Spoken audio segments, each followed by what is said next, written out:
Hi guys! Welcome back to my channel. So ngayon, ipagpapatuloy natin yung video ng ginagawang pader dito sa likuran namin. So ngayon, ang plano ko ipagawa dito, ipapapalitada ko yung pader. So yung finish siguro, tsaka na lang.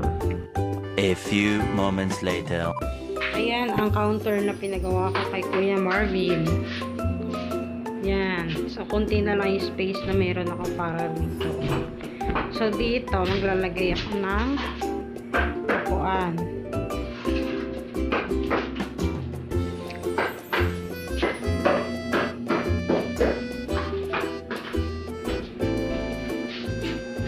So yun yung drawing na ginawa niya. Magkakaroon ng mesa dyan sa tabletop.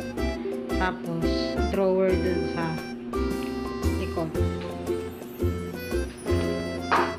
Yan yung mga natirang hollow blocks. So wala na akong bibili hollow blocks mo, Kuya Marvin. Ha? Sobra lang yan, no?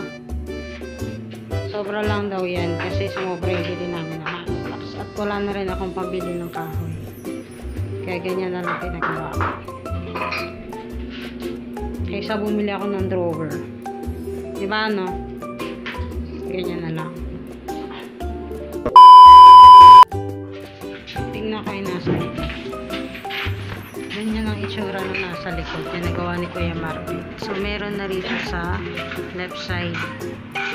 Ito na lang hindi natatapos.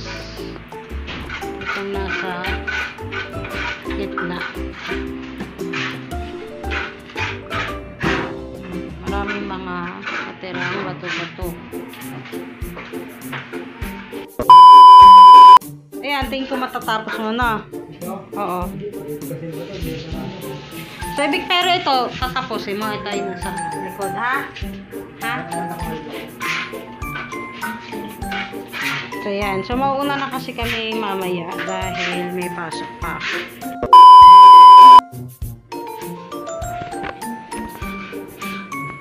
Ayan, naisip kong gumawa ng tabletop para hindi kita mo lagi tatchen.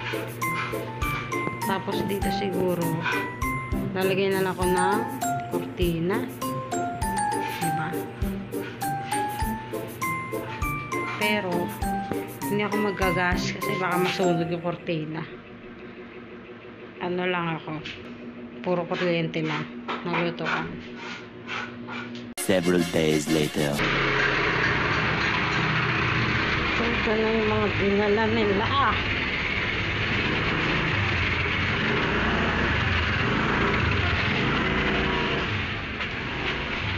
Ito na yung nagawa. Close na yung mga butas at pinapalitada na to.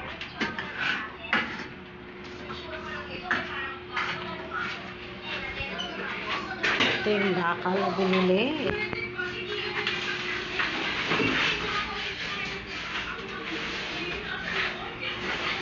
Tabletop.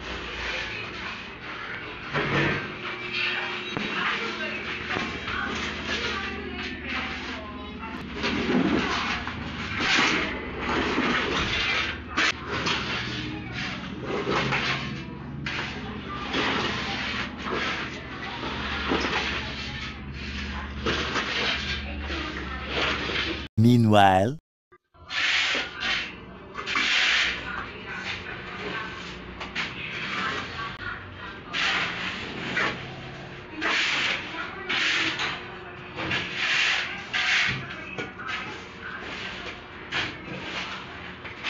$2,000 later.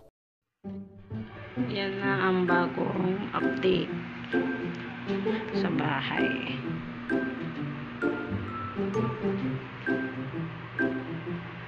Unti na lang ito, matatapos na.